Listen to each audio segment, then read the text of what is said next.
Hey, what's up, y'all? Welcome to Grown as Fuck. I'm your host, Vaughn Decarlo, your grown as fuck host, I should say.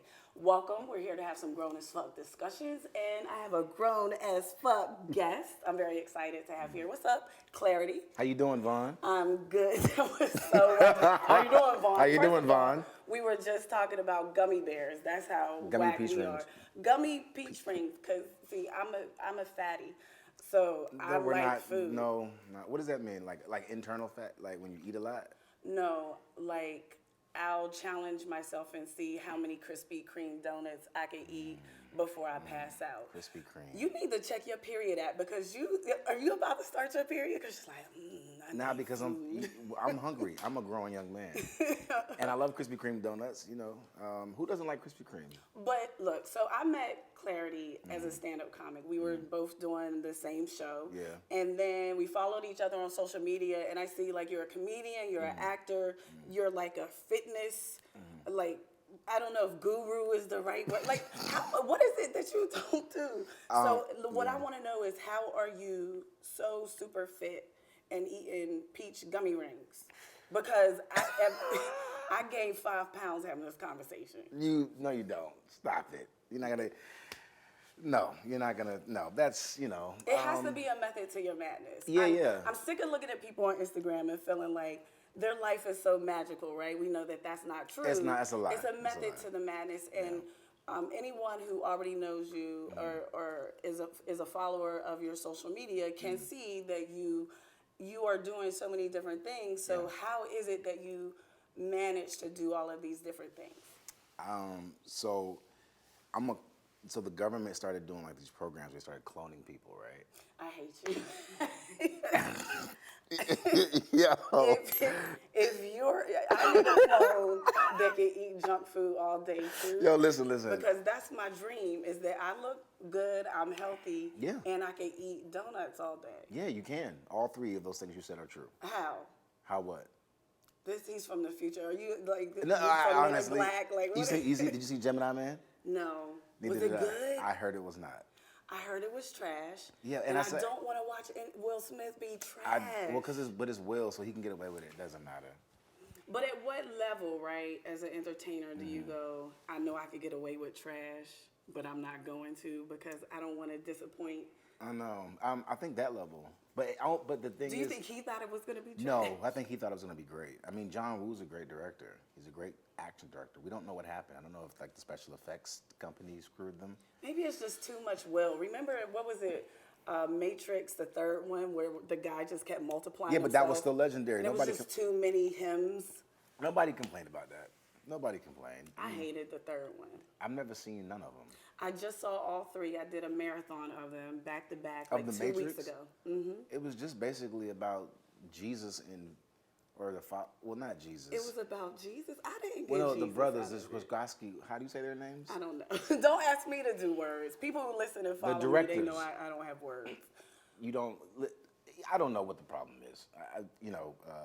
I would never. I would hope that I would never get to that level, and Wait, you don't want to get to what level? I don't want to be at that a top tier level and be like, I'm okay if this comes out. Like I'll probably have more anxiety than anything. The higher you are, I feel, the more under a microscope, the more I would want to get it right. I think for me, like no matter who you are as an entertainer, if your integrity is in the right place, you always want Yeah, I agree with that. to do a hell of a job. Like even Yeah. if you're doing a 5-minute guest spot just to work on new material Yes. at a little bar, Yes. or if you're doing Madison Square Garden during the comedy festival, you know, you want to kill it. Yeah. Or at least put your best foot forward. So I don't care what level I'm on. I don't know that there'll be a place where I'm like, I don't really care. Let me see what that bag look like. You know, there's just some people that, like even in comedy, a lot of people are just looking for an opportunity to be seen, to get in movies and grab a bag. They're not really comics. Yeah. Well, that's how it is though. Like even with everything, like athletes getting in stuff, influencers, and all these different type of things. I mean, that's what sometimes causes us a bit of a bitterness or resentment on either end, right? Like they're giving parts of people who are not that thing and people who are fighting in that area, in that field, and people get those opportunities. But I think we're in an interesting time now. You asked earlier how am I able to do all these things. I think the time that we're in is interesting that a lot of people have more time on their hands, being that you can be more independent. Like back in the day, to do what you wanted to do, whether it was like have a TV show, right? Like it used to be a pipe dream, like an Oprah thing or whatever it is. Now you can on your own, and you have the internet, and all you have to do is find an audience of people that like what you do, what you put out, and what you talk about. Then you have an audience, then you have a following, then you have a legion of people, and at that point it just becomes consistency on whatever scale, whether it's on your YouTube channel, your Instagram channel versus ABC, it's all the same. It's nothing different. But here's where the integrity comes in, because there are a lot of influencers or Instagram comedians that do stand-up. Yeah. And then you go see them do stand-up, and it's like, See, you just started 15 minutes ago, but you packed out the house, and you don't even have a solid 15 minutes, let alone an hour. So to me, you're completely ripping those people off, and you're giving them a false impression of what stand-up comedy is. And see, here's the conversation that comes with the purist community, because I feel you, right? Like on one hand, when it comes to filmmaking, I'm a filmmaking purist. Like I'm a snob. Like I don't just like, but so like I believe in 10,000 hours. I believe in filmmaking. I don't like movies. I hate when people like. There's a difference in film and movies. I'm a snob. I'm a son of snob. There's a lot I don't care about. Like I'm like, nah, whatever. When it comes to filmmaking, yo, listen, I'm an asshole. Okay. So in that regard, I can understand if like there's a actor like, I don't know, Tom Hardy, whatever, Daniel Day-Lewis or whatever, they do a role this year, or even with Adam Driver, or hell, there's a lot of great performances this year and things, right? They've been doing it, they deserve it, whatever.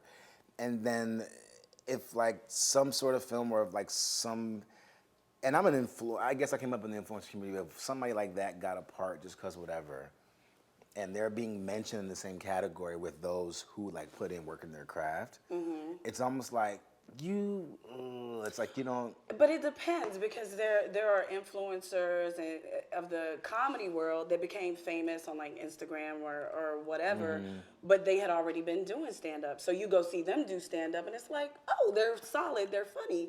So it could work against them, because the reputation for a lot of other comedians or Instagram comedians that are stepping into stand-up, it's almost like anybody steps into stand-up these days. It's like, it's hard. Oh, let me just, First of all, stand-up is hard. I had to be forced into stand-up. People act like it's just until they get up there. That's when they find out, oh, you're not just standing there talking. It's like, no, this is a process. I've done a lot of things in my life. Stand-up is by far one of the hardest things I've ever had to do in my entire life. I've done a lot, right? That was hard, and it was fearful, and it was scary, but, you know, I respected it. I still respect it. That's why I haven't been on stage in like, God knows how long. But Nah, no, because it's like I've been writing and I've been like collecting material. And no, that's fair. I don't want to just jump up because I get offered stages just because whatever. Because I get offered stages just because of that very thing. Right. Because, you know, Klarity, Instagram, influencer, Vine, all the social media stuff. It's like, you want a stage? I get thrown stages all the time. I'm like, nah, I'm good. Because if I wasn't who I was, right, you wouldn't call me in and just give me that stage. Right. So how do you balance that? Because as a comic, you don't want to stay off stage too long. It's like not going to the gym for 3 months. You're not going to walk into the gym and be able to pick up 100 pounds like it's whatever. No, I'm still working out, though, in different ways. You work out low-key. So, like, even though I'm not going on stage, like, I'll still hit an open mic. Or I'll still do right in my apartment. Right. And, you know, rehearse it in the mirror in my living room. Right. I know it's not the same, but, like, my fear of being in front of people is gone. I think that's a part of it, right? Like getting on stage and getting over the fear of like seeing people react live to your joke, if it lands or not. It's like, if you get over it, I don't care about none of that shit. Right. For me, I've done a lot of stuff in this business as well, but stand-up is my grace. Like that's the only thing that I've ever done where I don't get nervous, even if I'm working on something brand new. That's a gift. It's just who I am. It's just what I do. Because you're born to do it. Acting, it's like I am a hot freaking mess, like the script. I'm shaking. Now I'm like, am I gonna? now that's what I do in my sleep. In my sleep. Now, commercial acting, I've booked a few commercials the past few years, but I credit my experience as a stand-up comic and my years of improv for those commercials more than I do like any acting. Like acting to me, and I'm not saying commercial acting isn't acting, but I'm saying like dramatic acting, you have to get into this character. Yeah, you have to dive That's in. hard, and I think because I'm a little cray-cray, and I understand. A little. I don't know what that was. No, I was but- responding to the cray-cray part. I don't know. I thought you was responding to my imaginary friend right here. Did you hear the ghost knock when you said you was cray-cray? Yes. The ghost was like, yes. Yes. She is. I'll tell you who that is later. Anyway, so back to what I was saying. Stop it. I didn't even do anything. Back to what I was saying. I want peach rings. Because I'm a little cray-cray, I understand the process, and I respect all forms of art, right? So if I'm gonna take a role, I understand the process of getting into this character and really embodying who this person is. Like, I don't know if you saw The Joker yet. I'm sure you have because you're a movie dude. What he had to do to be the Joker, to me, he needs therapy to get out of being a Joker. Like, there is no way you could go that deep. And like, for instance, I had a commercial audition, and usually I get the funny girl commercials. This commercial was for a cancer center. And my mom is recovering from cancer, and it's like a lot of situations in real life, people who follow me know, going on with cancer. And I was playing the patient, not the doctor, not a family member, but the patient. So I had to look into the camera and say, you know, I have cancer and this is what's going on, and I like going to this particular center. And I was like, you know what, as many times as I had to say it in the audition, I went home and I had to tell myself, you do not have cancer, that was not you, that was a character. Because the more you're into it, your body is receiving this information. You're reacting as such. Right. So there's a process to get into the character and there's a process to get out that I am not quite fond of. So I like to keep it, any acting stuff, I like to keep it very hee-hee, ha-ha, and get in and get out. I'm the opposite. Right, you're the opposite. I'm very method. Yeah, like So you cray. You probably cray. That's why I'm so. I find actors to be so weird. That's why I'm so like, because I'll suppress a lot, and then I just through my acting, I like kind of like release it, and then yeah, like I like to draw from personal and real life experiences, and I also like to put myself there because there's a lot of times there's things that I wish I would have done, or you see a situation like, man, if I was there, I would have done this, or you try to prevent a situation. So I try to put myself in it, and acting is therapeutic in that way, where it's like, if I couldn't in real life do that because of the consequences or repercussions, or because of whatever the result of that would be, I like to release that in acting. Interesting. I understand that. So that I can separate, because that was Right. my release. That was my, all right, I'm good now. Right. See, for me, stand-up, I don't like people who abuse the stage and use the stage as their therapy. I'm very personal on stage. My stand-up comes from my life. So people find me to be very bold in the things that I talk about. However, it's things that I've already dealt with.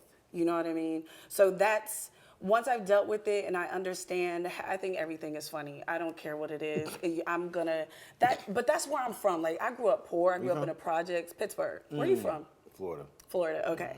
Hands up, don't shoot. You got a gun on you? Like, y'all crazy in Florida. I know, I didn't think I left. I mean, Pittsburgh is very racist, but I don't know. Y'all shoot them up, bang, bang. It's like all kinds of massive. It's crazy over there. Florida man is a real thing. Yeah. You heard that phrase before, Florida man. Florida man? Have you heard? What is that? Oh, you have to Google it. Well, we're doing a show. Do you could do just tell do you us put graphics on your show? Yeah, I can. So I when don't know. y'all look, Or y'all not. Google, the audience, y'all have heard of Florida man, yes. Some of them are saying yes. If I haven't heard of it, then they haven't heard of come on. it. What is Florida man? Just tell us. So it's like a thing where there's always these weird cases, and they're always like out of the state of Florida. Every time you hear the stupidest, most random civil crime, It's like, always Florida. It's always like, again, in the headlines, always Florida man, and it's never like, it's always like this random guy, trailer park looking white dude or white girl, like lady. It's like Florida man beats up alligator. It's like, who would beat up an alligator? Yeah, that Florida sounds man. like Florida, right? Or a Florida woman You know, so it becomes this running joke of like, there's all these headlines of like Florida man. And did you grow up like, was it like middle class or like broke as fuck like me? Like I grew up at the bottom of the broke. And that's what my point was, is that has been survival from day one. We always found a way to laugh, no matter what was going on. My mother was like that when we were little. This is gonna age me, but I was around for the welfare line. Before food stamps, before those cards, we would have to stand in a line and get a box of food. And it would be, you know, the cheese and the bread and a pack of chicken. All this stuff is supposed to feed a family of 4 until the next month. Like that life. And my mother would read to us out of like joke books and stuff. Like we were always, where I'm from, the way you survive is finding something funny in everything. Of course. And that's just what it was. Now, we can't assume that everybody black grew up poor. That's the other thing that I hate. Like everybody assumes everybody's from the same place. Did you grow up middle class, or was it like I grew up welfare lines? Are you still on a welfare line? I don't know what you do. You were eating those that candy in them. This is the hoodest snack if I ever heard. I feel like I should have bought you lunch to come here. You should have. What is the peach tootsies? Trolley, Peachios. See, I do eat a lot of junk food, but I must say, I gave up candy a long time ago. Let me have one. I'm such a fatty. Anyway, I gave up candy and proceed. No, mind your business. Tell us. Listen, Florida man. Whole thing to get the whole full flavor.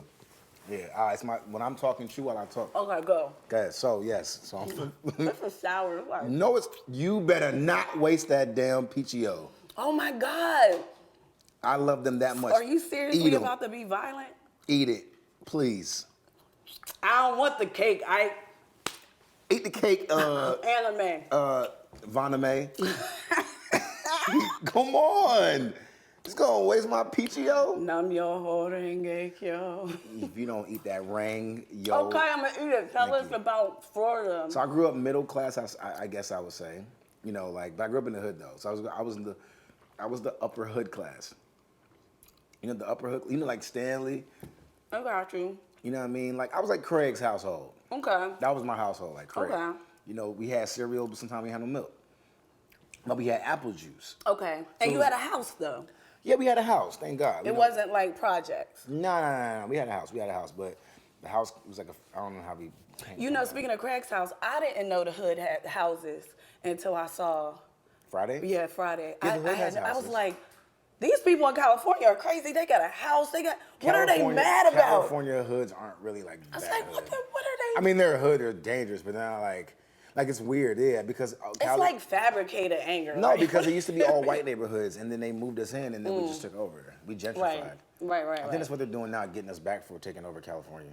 Oh, is that what's happening? Inglewood was in Compton were like all white neighborhoods. Oh, see, I don't really know. You know what? When I was growing up, I was always thinking about New York. I wasn't thinking much about LA. I think that's the comedian in me. I don't know. And I could be closed-minded too, since you want to point that out. I did eat the gummy thing though. I'm not closed-minded. I just had a goal. I set a goal when I came to New York. And you never left. So yes. I have been around the world-ish. And a couple places. I haven't been all over the world like you. One of the things I do want to talk about, thank you for reminding me, your Instagram stories led me to talk with you about these glasses. Yes. So, well, let me just set it up because a lot of people don't know. So I had LASIK about 2007, 8-ish. And LASIK eye surgery is not a magic pill. They're resetting your eyes back to 2020, right?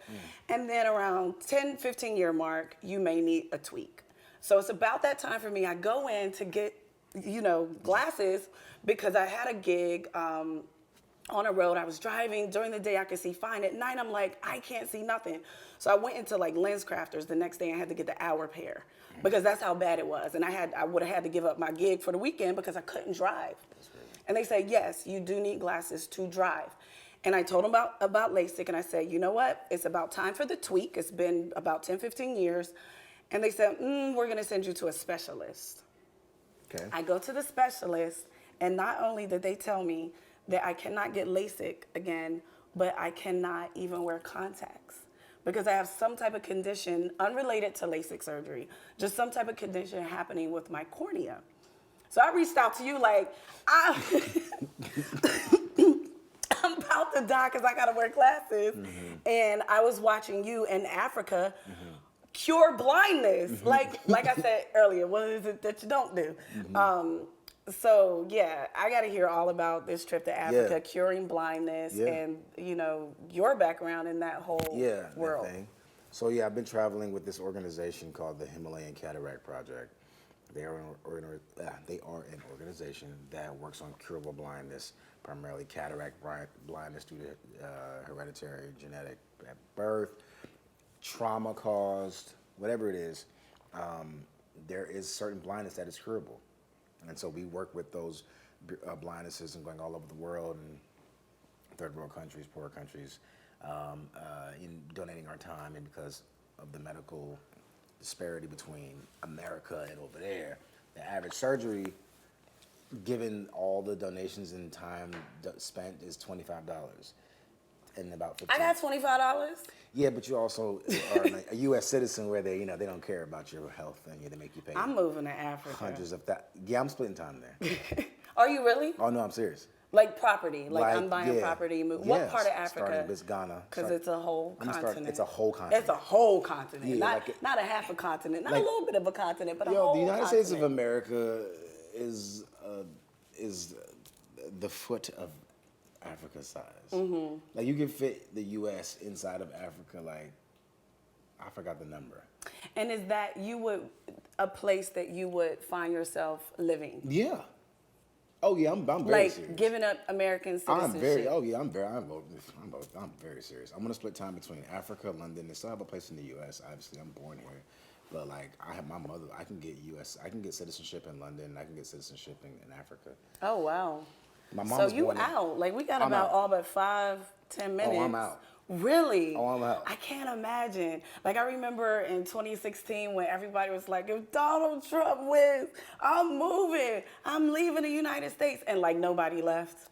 Nobody left. People be talking. Because people just be talking. It's like bullshit. Nobody was gonna leave. There's a small legion of people who are like dual dipping in Africa and New York. I ran into, matter of fact, when I was there last October, a month and a half ago, I ran into 2 people alone that I run into in New York a lot. Really? I heard somebody in Ghana, in Accra. I heard somebody be like, "Yo, Klarity," and it sounded too American. I'm at this hookah lounge, like Klarity, and then it was this American ass accent, and I turned, I was like, "Yo," and I recognized the dude's face. He's like, "Yo, it's so and so from da-da-da-da." I know so. I'm like, "Yo, what are you doing here?" He's like, I think I watched that on your Instagram stories too. I was like, "Yeah, it looked party." Like, yes, it doesn't look any different. They've lied to us. Black Panther is a documentary. Wakanda isn't real unless you know something that I don't know. Where my peach rings at? I'm just saying. You said Black Panther, and I just wanted to point out that was a movie. I'm gonna tell you a true story. This is all God. Yo, my thighs are really warm. Is it me? Your thighs are warm? Like my frontals. What's wrong with your thighs? It just really is hot. Are we still in the 2 shot here? Yeah, we're good. It's supposed to be a relaxing. Well, wait, I'm confused. What happened to your thighs? I just don't have. Normally, I would wear hose. Is it the lighting? Probably the heat. It's a lot of heat going on. My thighs are heat. No, it's just because I got the coat on and. Oh, okay. Nah, because the light. It's fine. I was just making the. It was because you was talking about Africa and Ghana, and then I corrected you and told you that Wakanda wasn't real. Wakanda. Let's get back to this conversation about Wakanda being not being real. Go ahead. Okay, so this is a true story. So there's a neighborhood that my buddy lives in. He's a doctor in the States and in Ghana. So first of all, the money in Ghana, their exchange rate, our money goes so long over there. Really? Like it's insane. Okay. So we took an Uber. First of all, there's Uber in Africa. Okay. An Uber from the airport to his neighborhood, which is like the equivalent of, it's a very affluent neighborhood. So, it wasn't close, but it wasn't far. But the point is, if it was like LA and New York, it probably could have been a $30, $45, $60 Uber. That's why I took the train today. Yeah. And I got bullied because I have glasses on. That's the story I wanted to tell you. Nobody's doing that anymore. So I got on a train, right? And this guy came behind me, a very tall, he was about well, he said his height. He was 6'4", very fierce, had his lips perched like he's always sipping tea, one of them. And I was in front of him and I sat down in a seat and he stood over me and was like, I was gonna sit there, you fat bitch. And I just looked up. Whoa. A man said this? Yes. Was he a man or was he? Well, that leads me. See, because he played on the other team, he thought he could be rude? No, he didn't have on a dress or anything like that. But he was gay. Was he gay? Was he gay? It's okay if he's gay. Yeah, I mean, he was flamboyant. Like, you could assume that. Yeah, so the thing is, that's the thing, you know, when you're flamboyantly gay, it's like that's why he communicates to you like a fellow female, it's catty. Right, but it was very bully-like. Well, yeah, because he's still a man. That's what's so tricky about that whole thing. Right, so it's then... It's like they assert their maleness when they want to. You know what? Let me finish this story in a minute because I was talking about not taking an Uber here and I got on the train because the Uber was going to cost like $50. Yeah. But I distracted it from the Africa talk. Yeah, sure. About the Uber. I'll finish telling that story back to in a that. minute. Yeah. So we call an Uber to my buddy's neighborhood. The point is it should cost about that. First of all, the exchange rate alone when we got to the neighborhood, the whole entire Uber ride cost $2 US. Wow. By the time it exchanges, it's $2, okay? That's the first thing. The second thing is we're pulling up to the neighborhood, and I'm seeing, like, down the road, you're driving past, and you can see all the houses over there, all these big, like, white palaces and just big neighborhoods, like Ellsworth or Beverly Hills or, you know, whatever affluent neighborhood in New York. This is Manhattan on this count, but you know what I'm trying to say. Mm-hmm. And it was just nice. And you pull in this big gate, and right in front of the gate, the cul-de-sac, there's this, damn, I don't know, 30, 40-foot statue of like this black man in an army of his generals in uniform. And I don't know if he had a gun around, like, you know, he's a general, so he had the strap, the rifle on his back. Get the strap. And then he had his fist. He had his fist in the air like this. Okay. He was leaning down. It was in all gold. That was the statue in front of the neighborhood. And the neighborhood said, "Welcome to Wakanda." Yeah. No, you know what? I cannot. Why did I even? All right. So no, it didn't say that. But when you drive into the neighborhood and you see all these big fancy houses, you're like, "Oh, damn, wow, this is nice, nice." Now you're seeing, like, you know, I don't know the proper architectural name for it, but you know, a lot of the mosques and like the you know, Arabian mosque, you know, like the gold, like spherish, and they go into a point.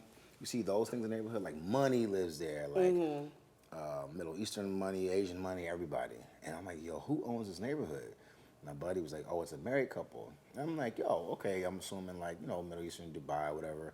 He said, no, they're black. It's a black couple. It's a husband and a wife. And they own the neighborhood with all these fancy houses that every other country lives in. And with this statue out from this black man doing like this with his fist in there. And I was like, yo, this is what I'm talking about, man. I'm moving here. Police don't carry guns. I was like, yo, what happens? Like, it's like people get shot by the police. My buddy was like, it's just not like that. He's like, what? That doesn't even make any sense. It doesn't translate. Right. So let me ask this. So you would like have a family there, a whole family. I'm about to can I move my mic here? We're going to wrap up in a sec. You can clip it like somewhere else on, like on your shirt. Yeah, clip it on my shirt. Yeah, we good. We good. You got that? Oh. Sorry, guys. That's okay. Yep. It's gonna fall again. Is it? I don't know. Is it? No, it's fine. It's okay. We're good. Yeah, I can hear him just fine. She's your queen to be. Yes, it's the T-shirt. So we'll get to wrap it up soon. So the hotspot question I want to ask you is about movies. Films? Films. Yeah. What? It's a different word for movies. Yeah. There's films and there's movies. Did we talk about this earlier? I'm pretty sure we talked about this earlier. I might have been daydreaming while you was talking. I don't know. What's the difference between film and movies again? Y'all were listening, right? I don't know. Sometimes when people say more than 3 sentences, I get hungry. I can't take the drinks. I don't want to get proper candy. You want some more peach rings? I don't want any more peach rings. Your peach rings got me forget. That's what it is. It was the peach rings that made me forget. Ain't got nothing to do with this. What's the difference between a film and a movie? A film is art. Okay. A movie is a bunch of stuff put together that Hollywood puts out to make $1. Okay, so there's sound. I'm It sounds like such it's a something. pretentious prick. There is something in the middle of that, like Coming to America. Oh my God, that's a classic. I mean, that's not It's a even. film or is it a classic film. movie? Ain't no Coming to America is a classic. Period. You just call that a classic. Oh, he's You calm down. You call that a classic. Calm down, Ike. You don't even. Calm down. All right. Look, Vanna Mae, I done told you. Look. So, how do you feel about remaking all these different I hate it. classic? I hate it too. It's annoying. I hate it too. But that's not the hot spot question. So here on a Grown as Fuck show, real discussions, right? Hot spot question. So it appears that a lot of, like, Hollywood is taking a look at black actors. They're putting them in strong lead roles in films now. But I notice a lot of them are non-American You're British. black actors. That's why They're all going, British. I'm going to the UK right now too. So you're jumping ship to go to all over the world. He's just leaving. But how do you feel about that? Like, I feel like when I saw Queen and Slim, I loved it. I was like, oh, Queen and Slim. I want to be Queen and Slim for, like, Halloween. Like, Queen and Slim. And I'm like, wait, I know Daniel. And then, wait, I didn't know her. Yeah, she's British too. She's English. Right. And then Idris. And I'm like, wait a minute. Even the woman who's playing Harriet Tubman. English.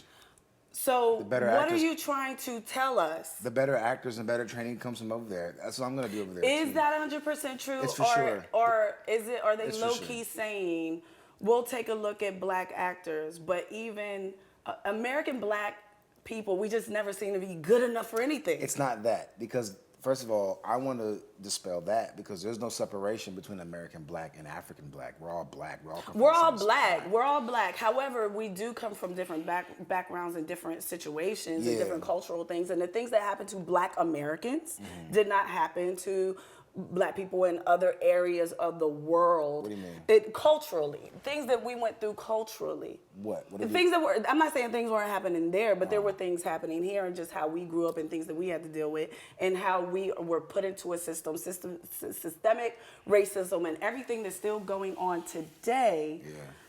And then it's like, okay, great, we could be lead actors in films, but no, not you dirty, funky Americans. British people. Yeah, I look at it very differently because a lot of my family's from England too. My mom was born there, so I feel like the work. Firstly, a lot of the black people in England come from Africa. Mm-hmm. It's like Nigerian, Jamaican. There's no real such thing as Jamaican either. It's African, colonialized, Caribbean blacks. You take them from Africa, you take them to Jamaica and Bahamas. And then of course, Nigerians that go to London. So a lot of those, if you think about the history of entertainment, it comes from our culture. Mm-hmm. So acting and singing and dancing in the motherland before there was anything entertaining, rituals, all that, that's where it originates from, to Right. entertain. So it's first of all, it's in our blood from just that land and that soil. It's a very blessed land and rich soil Right. altogether. I don't think America is saying like, oh, we're not good enough here.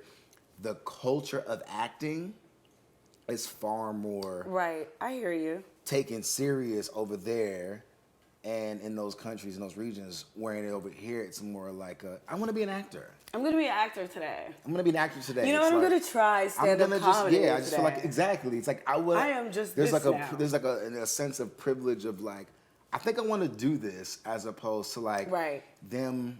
I'm not saying people here don't sacrifice. Right, there are a lot of and go to school for 20 American years, actors that but study. the culture of it, Shakespeare and that on that is a land of like theater and performing and method and diving in, and so a lot of them have that kind of training. That's why there's no coincidence they're all that damn good. I'm not saying there's not good Americans because you have Right. Denzel and things, but if you name and all, just Denzel. if you name, There's all, no.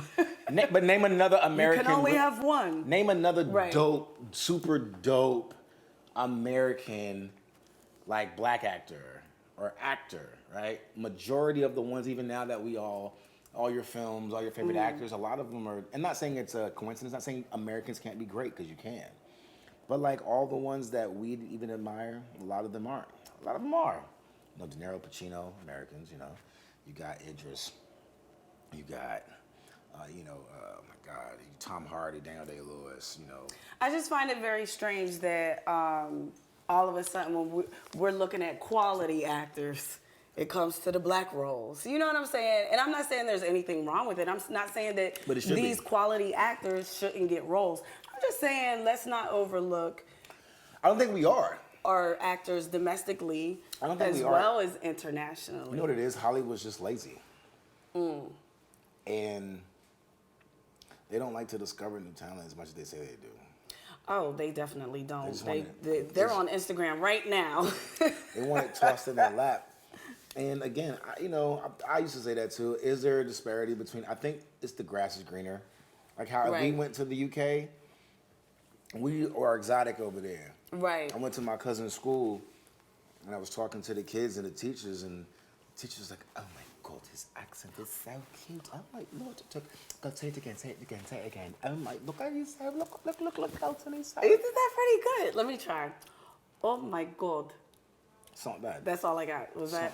It's Is not that- bad. It's I got okay. some work to do. Nice. It's proper nice still, yeah. All right, we're gonna wrap it up. I have to do Should always wrap I gotta do that. Topics.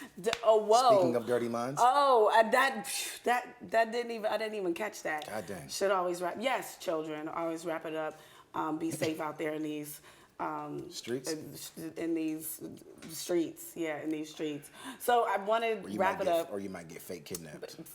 Don't even bring that up. I was so mad about that hoax. She I pissed don't even me want to off. talk about it.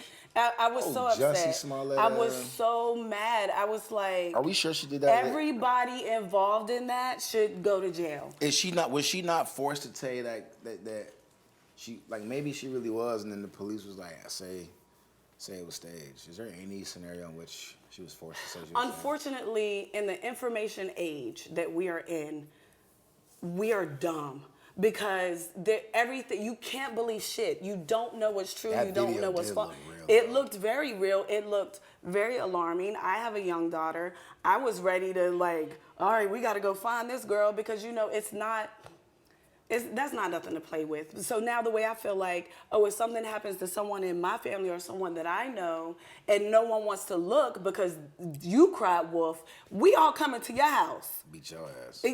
Why would you even do that? But even the footage, the way they did it, they just coincidentally did it where the footage was captured. Like, it was real surveillance footage, but It was definitely better than Justice Myles. He should take some tips from however they did it. It was done very well. Well, that was the film, and Justice Myles was a movie. That's what happens when. I like that. Nice That's what callback. happens. Look at you working those comedic muscles and callbacks. Something. Some things. Something. So I want to do the grown as fuck gripes before I have to do let it. you go. So the grown as fuck gripe let segment me is go where already? people But what? you gonna let me go already? Yes, you gotta go. I got other people coming through. I'm separation gonna change anxiety. my clothes and pretend like it's a whole new have day and shoot separation another issues. person. I have Well, separation attach yourself to those little gummy things. I never want to see those again. They were really good and disgusting at the same time. I'm rude. Those are the best snacks you've ever eaten. Okay, so Hot topic time. he's not gonna let me do the grown as fuck. I think the gummy things got me high. Was that an edible? I don't do drugs. I don't drink or You do just drugs. did. Was there something in that? Yeah. I'm suing you. Look, You can't sue me. your microphone fell. He can't sue me for that. I could say you me too me. You can't put drugs in the gummy rings. So anyway, the grown as fuck gripes segment is for all of us to tell us our not gonna do's. Okay, so my not gonna do, I'm gonna go back to the story. When I was on the train today and a big bully guy came up to me and I sat down in the seat on the train car and he was like, move. He called me a fat bitch and First of all, you're said not he was fat. about to sit there. And in my mind, I was like, I have gained weight and I do eat a lot of You're not donuts. fat at all. But I was like, I'm carrying it well. I got some work to do. carrying it very well. Thank you. But then I looked at him like, what you not gonna do is bully me out of my seat. Now I didn't say that. I just gave him that look. And then he went over to this other girl who was really tiny. She had glasses too. That's why I know he was a glasses bully. And he was like, move and let me sit down, you fat bitch. He said the same thing to her, and she was really skinny, so he wasn't well. And he was like, and she got up right away. And he sat down and was like, I'm 6'4". Y'all need to respect me. So he wasn't well. So that's my not gonna do. Like I said, what you're not gonna do is bully me out of my seat. But what I'm not gonna do is stay on that car and get beat up like I left, like I got out the train and went into the other car at the next stop. Cause I'm a lover, not a fighter. Now, what's your not gonna do? What's your grown as fuck gripe? With that situation or in general? In general, it could be about anything we talked about today, movies, whatever, my glasses. God, no, that's so broad. There's a lot I'm not gonna do. Can you help me? You didn't think of I don't know what you're not gonna do. There's a lot. What you're not gonna do Depending is on the bully set. me into making me do you're not gonna do. What you're not gonna do is not have a good what I'm not gonna do ready for. Okay, oh man. It could be what I'm not gonna. You could say what you're not gonna do.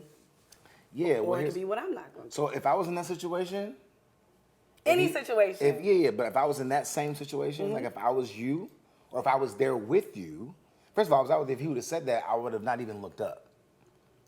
I wouldn't even looked up. First of all, he didn't do that to any man on the train. All right, well. Which is bully 101. That is bully 101. Pick on the people that you think you could beat. So if I was seeing it, if I witnessed that, I would have said something to him on your behalf because I just don't like that. And I don't like to So you would have been like, what you not gonna do is bully these women on this train. What you not gonna do is bully these beautiful sisters, these queens on this train, or else what I'm gonna do, What he gonna do. what I'm gonna do, and then I would, I would have to make up something on the spot. That was all right. He tried, y'all. He tried. So what I want you guys to do, what I want all the viewers and listeners to do, is go to grownafcomedy.com.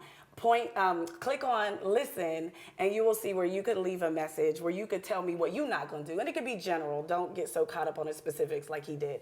It could be about politics. It could be about relationships. It could be about not eating a cake anime. I don't know. Leave me a message. You will be part of the show.